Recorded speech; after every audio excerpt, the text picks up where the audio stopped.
Hello there and welcome to SNMB Academy. In this presentation we'll be learning how to solve simultaneous equations with quadratics. Now, a very challenging topic. A lot of people just don't like it. They rather leave it out and fail the exams than to solve the question. So let's just make things a lot easier and get started off. Now, so we have this main equation as x squared plus y squared equals to 29. That's the equation of a circle. And then we have an equation of a straight line as y minus x equals to 3. So let's just say I have, on a graph, I can have a circle. Okay. And then through the circle, I can have an equation of the line. So this circle would be the x squared plus y squared equals to 29. And let's just use another color to draw the straight line. That would be the straight line equation as y minus x equals to 3. So the 2 points they are intersecting are here and over here. So in this equation, this simultaneous equation, we are just finding out the coordinates of these 2 points. So I will be having 2 x values and 2 y values. So that's the first thing to make sure we understand. Now, we are going to solve this through the method of substitution. So we have the main equation. I like to call it the main equation. You can also call it equation 1 and equation 2. So that will be the main equation and then the side equation. So substitution would mean we make one of them the subject. So either y the subject or x the subject. Let's just make y the subject. It's easier because I can just move the x to the other side. So this equation can become y equals to 3 plus x. So I've made my y the subject. Now this y I am going to insert in this y here. So this is basically the value of y, you can say 3 plus x. So let's just work that out. So let's just rewrite it here. So x squared plus, instead of y, I'm going to use this value, which is 3 plus x. So 3 plus x, that's y squared. So it will be 3 plus x squared equals to 29. So that's the first thing that we need to understand, just substituting it.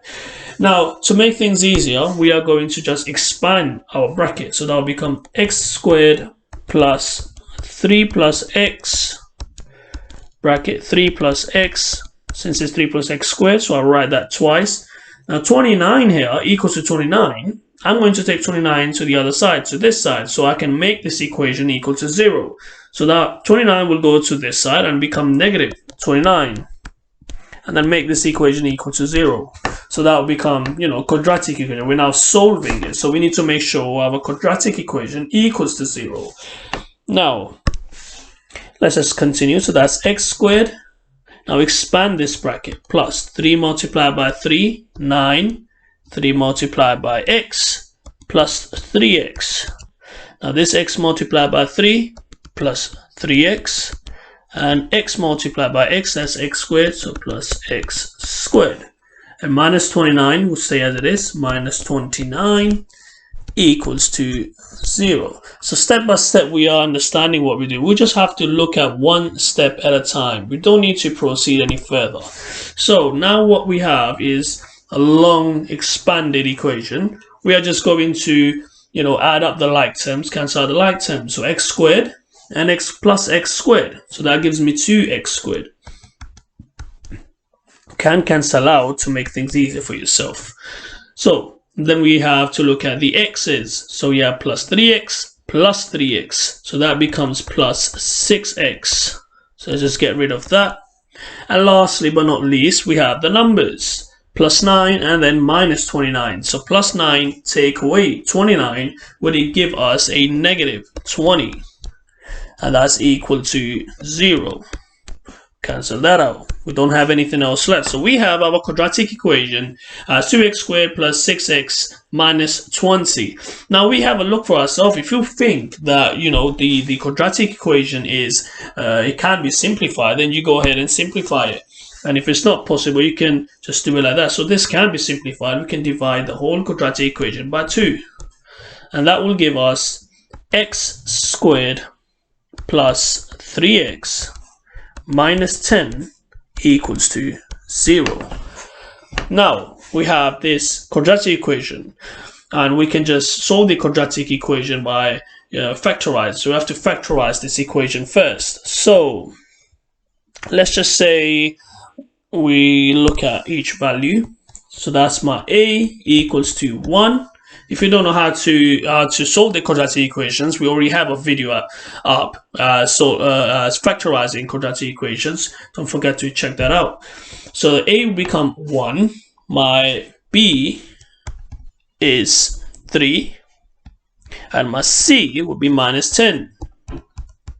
So we're looking at two numbers that are multiplying. So a times by c. So two numbers that are multiplying. 1 times by minus 10 is minus 10.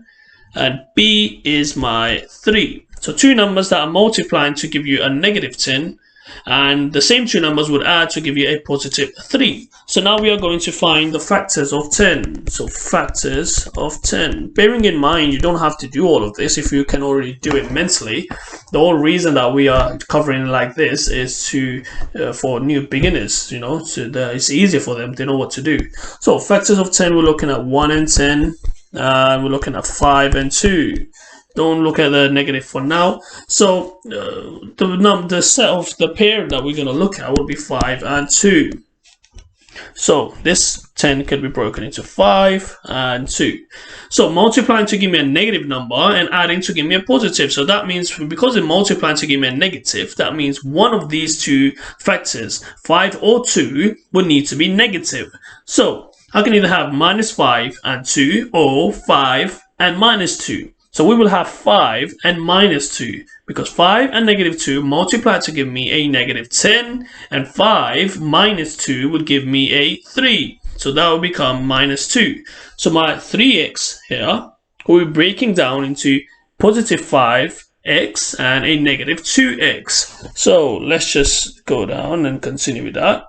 Okay, so now that will become x squared plus 5x minus 2x, take the minus 10, equal the equation to 0. And now we can just factorize it in pairs. So we have x squared plus 5x, and the other pair we can have is minus 2x minus 10. Now let's just factorize it first. What's common between x squared plus 5x? X is common in both. Open bracket, x times what is x squared is x. X times what is a positive 5x will be a positive 5. Then we have a minus. What's common between 2x minus 10? 2 is common. Open bracket. Negative 2 multiplied by what gives me a negative 2x? Just x.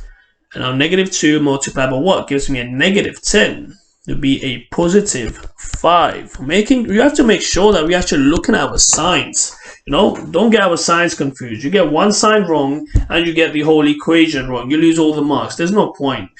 Now, so we make sure we have our insiders right. X plus 5, which means that yes, we are doing it correctly.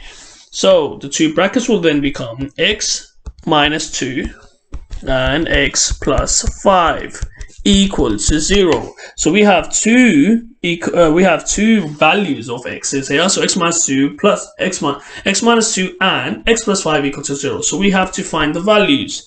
So that will become x minus 2 equals to 0.